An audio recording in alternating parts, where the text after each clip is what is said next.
On this edition of Jerusalem Dateline, the Knesset passes Benjamin Netanyahu's judicial reform bill, imposing limits on the Supreme Court's power. We'll hear different views on what it could mean for the country. Plus, bringing hope to civilians pummeled by Myanmar's civil war. And Martin Luther King's dream fulfilled as African-American Christians march in Jerusalem in support of Israel. All this and more coming up on this edition of Jerusalem Dateline.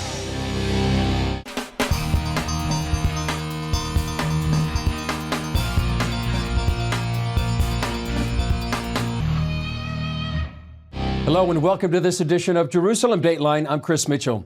This week saw the passage in the Knesset of Benjamin Netanyahu's judicial reform bill. I spoke with one of the architects of that legislation, Simcha Rothman, about what it involves and what it means for Israel. Simcha Rothman, great to be with you on CBN News. The law has passed. What's next? If you ask me what's next, I'm not a prophet. But if you ask me what I want the next step to be, I would say I hope that members from the opposition that openly supported this kind of reform in the past, and other people that care about the state of Israel, care about its economy, care about its security, will come back to their senses, sit and talk like normal people, like it usually happens in this building, and find a wide agreement, and it's very easy to reach it if there is good faith and goodwill. From our side, there is goodwill and good faith. I hope people from the opposition will talk. And then the next step is up to the negotiation. If we reach agreements on certain issues and certain issues need more time, we'll go with what we agreed on. Everyone in Israel understands the problem today. No one in Israel says there is not a problem with the justice system. But the way to change it, and the fact that I also prefer and think it's very important that it will be with wide agreements. But you cannot agree with yourself. You need someone else to agree with. And if the other side just runs away from any agreement, then you cannot give them the veto. But besides giving them veto on legislation, we're willing to talk about everything.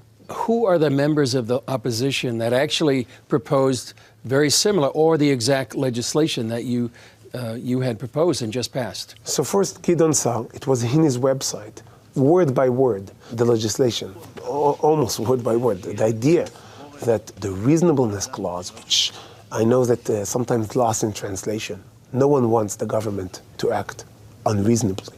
That's not the question. The question is, who is the judge of what's reasonable and what's not? And Israel is the only country that I know of that the decision of who will be in the government, who the minister will be, what kind of policy you will adopt, the court can say it's unreasonable without showing any problem with the law or the process, just doesn't like the outcome, and says, I will decide instead of you. This is what the court in Israel did in the 80s. Until the 80s, the court did not do it. And that needs to be changed. And the idea is, if you want to do it on a low-level official, by all means. But if you want to do it on elected officials, on the government, on the minister, on the prime minister, you're not actually fighting with the government. It's not only a problem of separation of powers. It's a question of democracy. And when the court says it's unreasonable, it basically says, I decide and not the public. And that's not democratic. No other country will take it. You mentioned Gideon Sa'ar. Any other leaders of the opposition? So Gideon Sa'ar actually wrote it, speaking about it openly. There are a number of speeches, public speeches, when Yair Lapid said exactly that. He said that the court, using this reasonableness test, actually, and I'm using this as a quote, did a hostile takeover on the government of Israel. That's a speech Yair Lapid gave in 2014, in 2016. This problem, and I'm not even talking about law professors and leaders of the judges and Supreme Court justices and chief justices that criticized the use of this reasonableness test by the court for many, many years. I'm talking political players that are actually on the field today that were criticizing it in a very harsh terms. And now, because we offered it and they're not part of the coalition, they're bad-mouthing the same thing that they voted on and spoke about it before. And why would they do that? Because the demonstrations are not really about the reform in the justice system. And the outrage that the coalition, that the opposition members are fostering, it's not about the justice system. It's about the fact that they lost the elections. And they say, we do not accept this fact. And they went out and planned those protests way before we started doing anything, because they did not, way before the government was formed. This protest machine came into being with budgets and ideas and strategies, just because they did not accept the fact that Netanyahu is the prime minister. How have you seen the media cover this issue? I think the media in Israel, and of course it affects the media outside of Israel, is heavily biased. For example, the fact that we spoke about before, that this bill, how many people, ask around the world, how many people know that what we passed here in the Knesset, leave aside if it's smart, if it's a good idea, opinion, fact, it was offered by a member of the opposition and the former Justice Minister Gideon Sa'ar, meaning you cannot say it's extreme or strange or something that acts unilaterally. It was offered in the platform. It was offered by a justice in the Supreme Court, in articles, in rulings. It's putting substance to criticism for 40, that has been in the Israeli discourse for 40 years. It's not a new idea. Everything I'm saying is fact. It's not an opinion. You can think it's a good idea, you can think it's a bad idea. But the facts, it was in the coalition agreement, in the draft coalition agreement in 2019. It's not a new subject that appeared. It was offered in the Knesset by number of Knesset members, again, including members of the opposition, since 2015. If you read the news in Israel or around the world, you would get the impression that this crazy government got into power and decided, out of think loss, to bring something new that no one ever heard of, to solve non-existent problems and enforce their own views on the world. That's a lie. It's not about an opinion. That's a lie. That's not a fact. And the fact that no one knows this is because tremendous amount of money was invested in telling those lies. Up next, we'll hear why some object to Prime Minister Netanyahu's judicial reform bill and the importance of praying for Israel.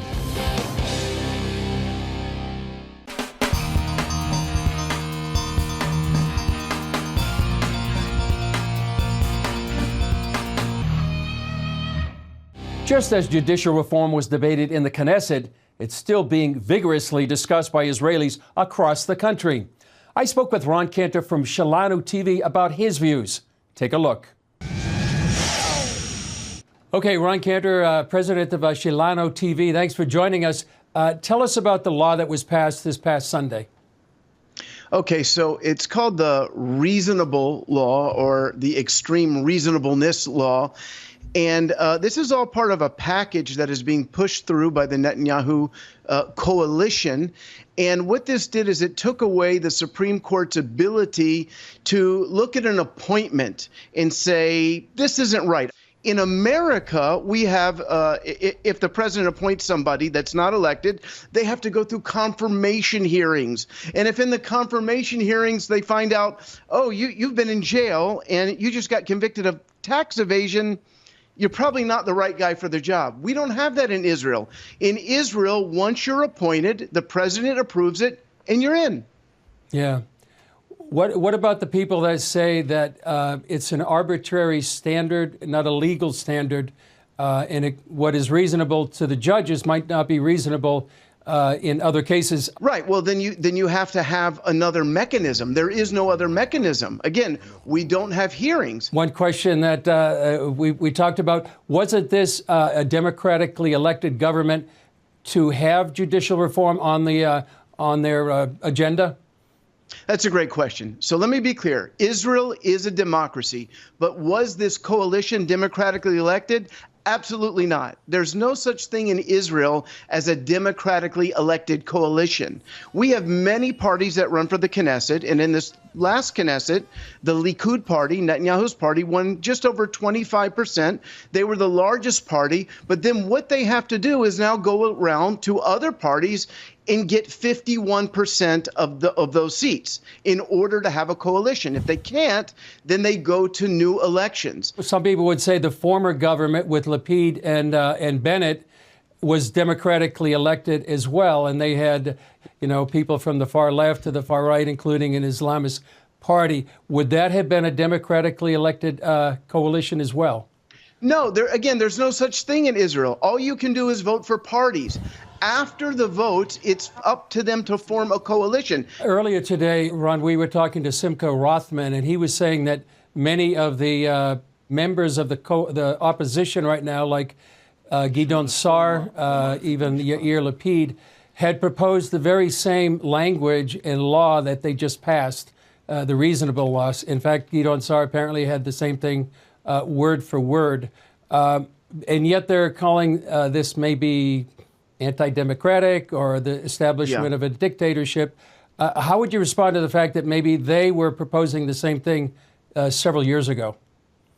Right. So first of all, I don't believe it was word for word. I'd like to see that in writing. But I can tell you that most Israelis want reform. Just imagine judicial reform. Nobody thinks that the situation is perfect. It'd be like me running for the mayor of Tel Aviv. And on my platform, I said, you know what, these skyscrapers are going up too fast. So I want to pass legislation that limits the amount of skyscrapers. Then I get elected, and then I start tearing down skyscrapers one after another. People might come to me and say, whoa, wait. We were for your reforms, but we didn't think that you were going to go this far and start tearing down skyscrapers.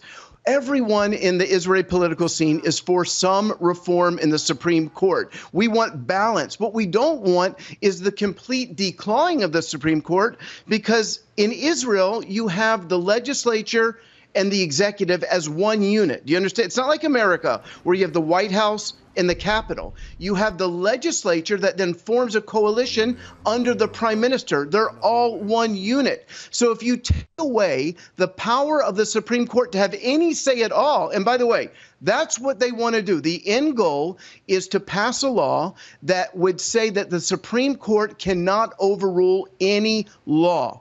And if the Supreme Court does overrule any law, then the Knesset can come back with a 51% majority and overrule the Supreme Court. That means that a coalition, whether it's right or left or in the middle, could do whatever it wants to do with zero checks or balances. And that is why people are so upset. Final question, Ron. Israel's probably more divided right now than it has been in quite a long time. How can people pray for Israel, especially now surrounded by enemies that see and sense the internal weakness going on inside the Jewish state? Prophetically, I want to encourage people to pray, because we just had 3 weeks in May of prayer and fasting. From what I understand, 5 million people were praying and fasting for Israel. This is warfare, Chris. This didn't just come out of anywhere. The enemy hates Israel. He's trying to destroy Israel, but God has made prophetic promises regarding Israel, regarding revival in the end times. Amen. We certainly need to be praying for this time, Ron. Thanks for joining us. It was a pleasure. Thank you so much. Coming up, bringing hope and help to battered civilians caught in the middle of Myanmar's escalating civil war.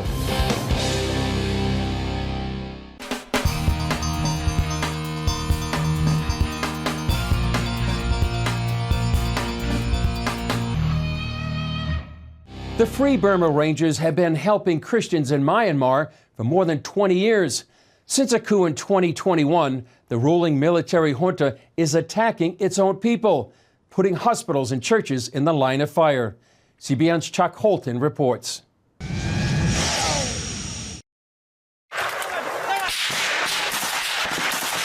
This long-standing conflict in Myanmar, also known as Burma, has escalated dramatically in recent years.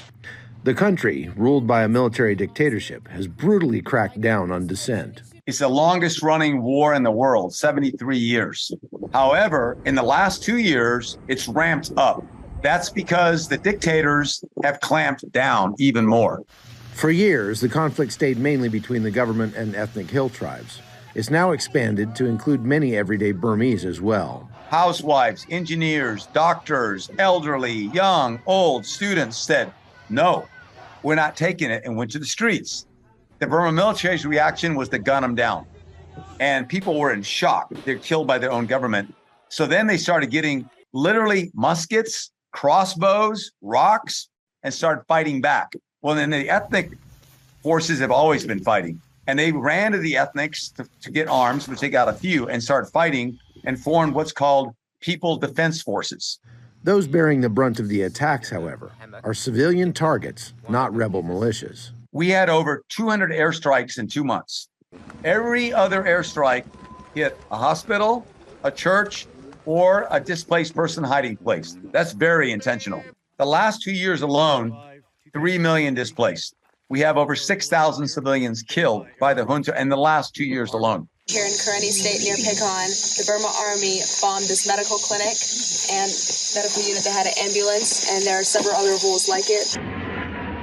It's not just in Ukraine that Russia is linked with civilian casualties. Kremlin support is also fueling the deadly attacks here in Burma. We don't know if there's Russian pilots in the planes, but we do know there are Russian planes, Russian trainers, Russian MLRS systems, Russian attack helicopters coming at us, and the main target is civilians. Hey, calm down, it's okay. It's okay, okay, okay. You guys, calm down, it's okay. Despite the violent onslaught, Eubank and his team bring the light of hope in the midst of chaos. I must have peace, Jesus, that no matter what happens, you're going to make it okay. I ask for you to protect us. But if you don't, it's okay. We're in your hands. We're doing this out of love. Free Burma! Free Burma! For CBN News, I'm Chuck Holton. Still ahead, Martin Luther King's dream fulfilled in a Jerusalem march showing support for the Jewish people.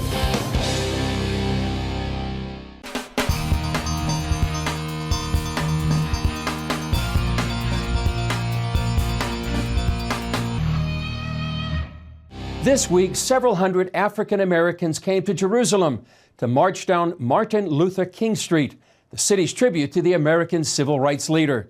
The participants wanted to both honor King's love of Israel and show they're carrying it forward. King and his wife visited Israel in 1959, and he had hoped to return in 1968 with thousands of his people. His plan was to bring about 3,000 African Americans, and he had 600 that signed up right away. And unfortunately, he was killed before he could come. Now, 55 years later, that same number joined it here to march and to help fulfill his dream. Lift every voice and sing. It's really kind of a prophetic sign for us, you know, just to see that exact number being fulfilled now in 2023. So it's amazing. We're standing here literally at Martin Luther King Street in Jerusalem. Most folks have no idea, not only that there's a Martin Luther King Street, but that he was so pro-Israel. In what would be his final speech, King also referred to his Israel's border visit, connecting America's civil rights struggle to the Israelites entering the Promised Land. I just want to do God's will. And he's allowed me to go up to the mountain. And I've looked over and I've seen the Promised Land. I may not get there with you, but I want you to know tonight that we as a people will get to the Promised Land.